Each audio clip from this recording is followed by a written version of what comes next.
제가 유튜브 구독하시는 분들에게 이제 보유 자산에 대한, 보유 계좌에 대한 평가를 이번 주부터 하고 있는데요.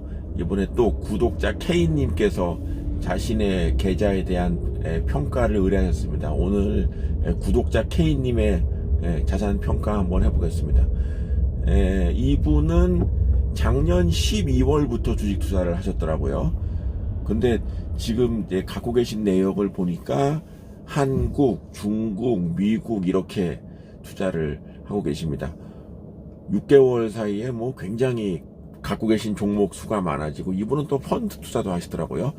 한국 주식은 삼성전자, 네이버, 카카오, 미국 주식은 코카콜라, 그리고 중국 주식은 해천미업, 양아양조, 이리실업, 그 다음에 달리식품이라고, 이거는 홍콩 증시에 상장된 이런 주식 갖고 계시고, 그 다음에 이제 펀드로서 SFI ETF를 갖고 계십니다. 자,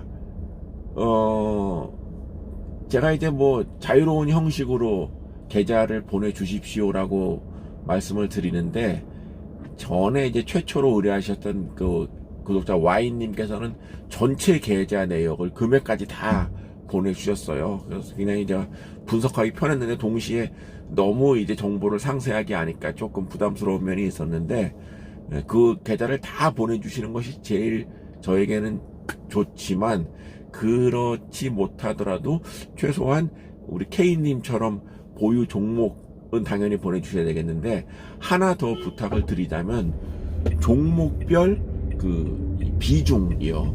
그러니까 지금 갖고 계신 종목들이 한 8개 정도가 되는데, 이것을 n분의 1로 그대로 보유하고 계시지는 않을 것이고, 보유 비중이, 투자 비중이 높은 종목과 적은 종목이 있는데, 그거를 좀 한 번에 볼 수 있다면 더 좋지 않을까 생각을 했는데, 일단은 보내주신 자료를 근거로 말씀을 드려보도록 하겠습니다. 자, 한국 주식 삼성전자는 설명이 필요 없는 좋은 주식이고, 당연히 갖고 계셔야 되는 기업이고, 네이버, 카카오, 2020년에 우리 한국 주식 중에 가장 잘 나가는 그 2개의 기업을 모두 보유하고 계십니다. 국내 주식에서 아주 높은 수익을 내셨을 것이라고 생각을 하는데, 굳이 욕심이 있다면 네이버, 카카오는 수익 모델이 거의 비슷하기 때문에 비슷한 기업이다 이렇게 볼 수가 있거든요. 그렇다고 한다면 두 기업을 따로 나누지 않고 하나로 뭉치시는 게 어떨까, 이런 생각이 좀 듭니다.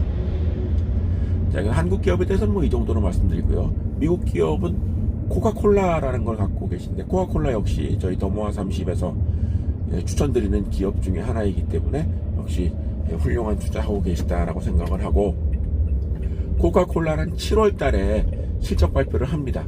그때 실적을 보시고 한번 코카콜라에 대해서 계속 홀딩을 하실 건지 가져가실 건지에 대해서 판단을 하실 텐데, 아마도 큰 이변이 없는 한 코카콜라 2분기 실적 그렇게 나쁘지 않게 나올 것으로 전망이 됩니다.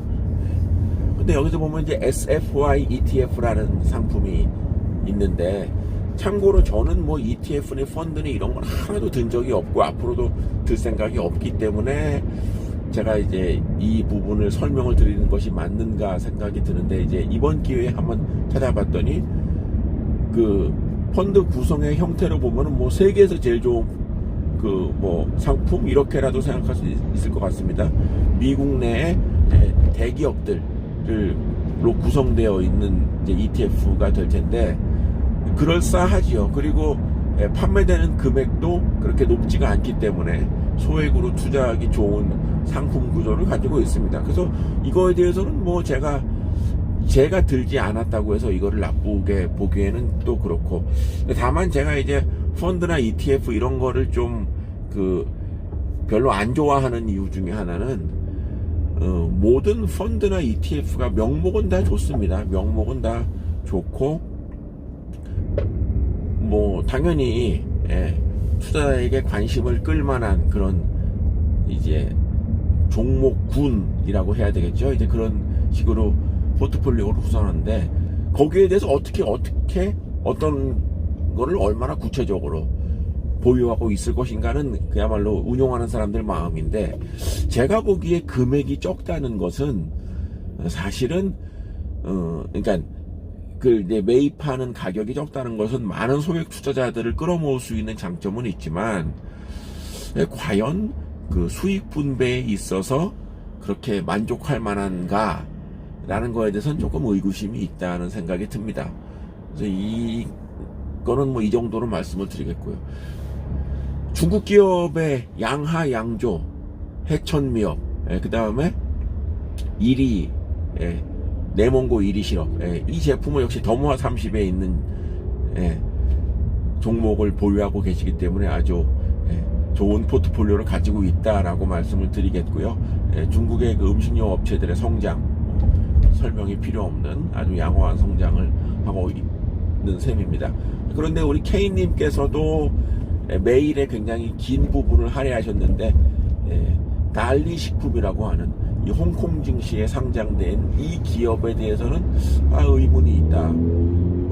굉장히 회사가 멀쩡해 보이는데 주가가 영 시원치 않더라 라는 의문을 제기하였습니다.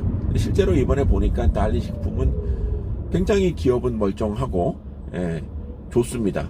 멀쩡하다는 표현을 하기에는 좀 너무 미안할 정도로 양호하게 이익과 매출이 늘어나고 있는 기업이고, 제가 그 해외 기업을 판단할 때 그 매뉴얼처럼 쓰는 그 지표가 포브스 글로벌 2000이라고 하는 지표입니다. 포브스라고 하는 미국 그 경제 잡지에서 매년 세계 2000대 기업을 선정합니다. 이 세계 2000대 기업에 포함된 기업만을 투자하는 것이 저희 더모아 투자자문의 운용 원칙입니다. 이 달리식품도 이 포브스 글로벌 2000에 포함된 1846등 정도로 지금 나와 있는데요. 포함되어 있는, 여기 보시면은 이 기업의 최근의 매출, 자산, 이익의 증가가 나오는데, 지속적으로 매출과 자산과 이익이 증가했습니다. 다만 왜 주가가 영 미덥지 않느냐라는 것은 아주 쉽게 얘기해서 많이 안 샀기 때문이죠. 근데 굳이 핑계를 들자면 이 업체는 홍콩 증시에 상장되어 있습니다. 회사는 후지엔성, 복건성이라고 하죠. 대만 바로 옆에 붙어 있는 이 후지엔성에 있는 업체, 중국 기업인데 상장만 홍콩 증시에 상장된 것이죠. 저희 더모아 투자자문은 홍콩 증시에 투자하지 않습니다. 그 이유는 홍콩이기 때문에 그렇습니다. 이 관련된 동영상 몇 개 있는데요. 참고하시기 바라고, 이 홍콩은 중국 땅이라는 말을 오래전부터 했는데, 홍콩 바로 옆에 그 션전이라고 있습니다. 심천이라고 하죠.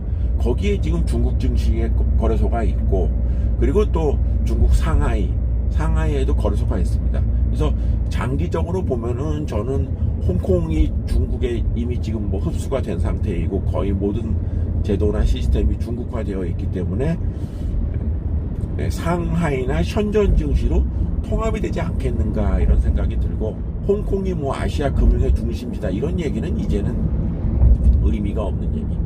그렇게 되면서 홍콩 증시에 대한 매력도가 좀 떨어진 것이 아닌가 생각이 됩니다. 가급적이면은 홍콩 증시에 상장되어 있는 기업은 투자하지 않으려 하는데, 이 달리식품의 경우에는 기업의 펀더멘탈은 양호하나 증시의 대상이 홍콩 증시였다는 점, 이것이 좀 디스카운트 요인이 아닌가 이렇게 생각을 합니다.